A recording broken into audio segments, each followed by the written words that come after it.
Hello student, आज की class में हम पढ़ेंगे व्हाट इज स्टैटिक्स। स्टैटिक्स क्या है, उसकी मीनिंग, उसकी डेफिनेशन और उसके कैरेक्टरिस्टिक्स क्या क्या है। तो सबसे पहले स्टैटिक्स पढ़ने से पहले आपको स्टैटिक्स पता होना चाहिए ना कि स्टैटिक्स होता क्या है और इसकी उत्पत्ति कहाँ से हुई है, स्टैटिक शब्द कहाँ से आया। तो लैटिन वर्ड स्टेटस और द इटालियन वर्ड स्टैटिसा और German word static, all the three word mean political state. यानी कि लैटिन वर्ड के स्टेटस और इटालियन वर्ड के स्टैटिसा और जर्मन वर्ड स्टैटिक वर्ड, इन तीनों वर्ड से मिलकर पॉलिटिकल स्टेट की मीनिंग निकली स्टैटिक्स। यानी स्टैटिक्स को इन्हीं तीनों शब्द से मिलकर स्टैटिक शब्द की उत्पत्ति हुई है।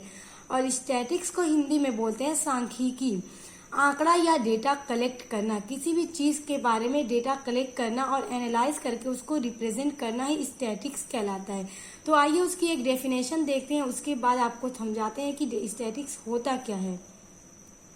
तो अकॉर्डिंग टू नेटर एंड वॉशरमैन, यानी कि एक पर्सन है, एक थिंकर है, जिनके अनुसार ये डेफिनेशन दी गई है। Statics refer to the body of teaching methodology which has been developed by for the collection, presentation and analysis of quality data for the use of such data in decision making meaning। यानी कि स्टेरा उन सब चीज़ों को refer करता है जैसे कि किसी भी एक चीज़ के बारे में डेटा कलेक्ट करना। जैसे कि अगर मैं एग्जांपल दे दूं कि क्लास 12th के स्टूडेंट में मैक्सिमम हाइट कितनी है, तो यहाँ हम सिर्फ हाइट के बारे में ही डेटा कलेक्ट करेंगे, उसके बारे में रिसर्च करेंगे। उसको मैक्सिमम हाइट को हम नोट करेंगे, लिखेंगे। उसके बाद ये नहीं कि हम सिर्फ हाइट के साथ साथ उसमें वेट भी बच्चों का लिखे, नहीं, हम यहाँ पे सिर्फ हाइट का ही डेटा कलेक्ट करेंगे, उसकी क्वालिटी उसको एनालाइज करेंगे, यानी उसका विश्लेषण करेंगे। उसके बाद उसको रिप्रेजेंट करेंगे।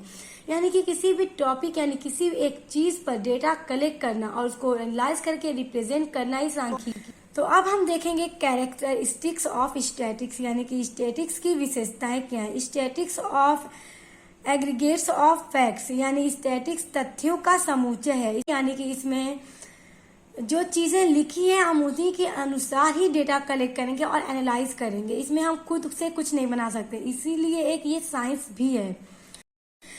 दूसरा कैरेक्टरिस्टिक्स है स्टैटिक्स ऑफ न्यूमेरिकली एक्सप्रेस्ड, यानी कि इसमें डेटा को कलेक्ट करके संख्यात्मक रूप में व्यक्त करना है। यानी कि सीरियल वाइज से इसको हम व्यक्त करेंगे, क्योंकि अगर कहा जाए कि क्लास 10th में 75% मार्क्स कितने बच्चों का आया और 50% कितने बच्चों का आया, अब मुझे इन दोनों मार्क्स वाले स्टूडेंट का डेटा कलेक्ट करना है। तो मैं उसमें 75 वाले का यहाँ लिख लूंगी, यहाँ 50 वाले स्टूडेंट का नोट कर लूंगी, फिर 75 फिर 50।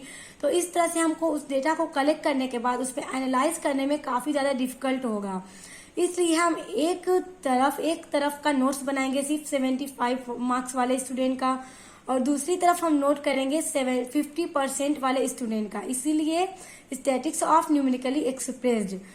तो इसकी थर्ड स्टेप इस कैरेक्टरिस्टिक्स है statics are collected for a predetermined, यानी कि हमको पता होना चाहिए, एक उसका उद्देश्य पता होना चाहिए कि हमें किस चीज पर डेटा कलेक्ट करना है। जैसे कि आपको बोला जाए कि वेट का डेटा कलेक्ट करना है और आप जाके हाइट का मेजर करने लगे, ये तो फिर आपका सारा इंफॉर्मेशन, सारा डेटा गलत हो जाएगा। इसलिए आपको डेटा कलेक्ट करने का मेन उद्देश्य पता होना चाहिए कि उसका ऑब्जेक्टिव क्या है।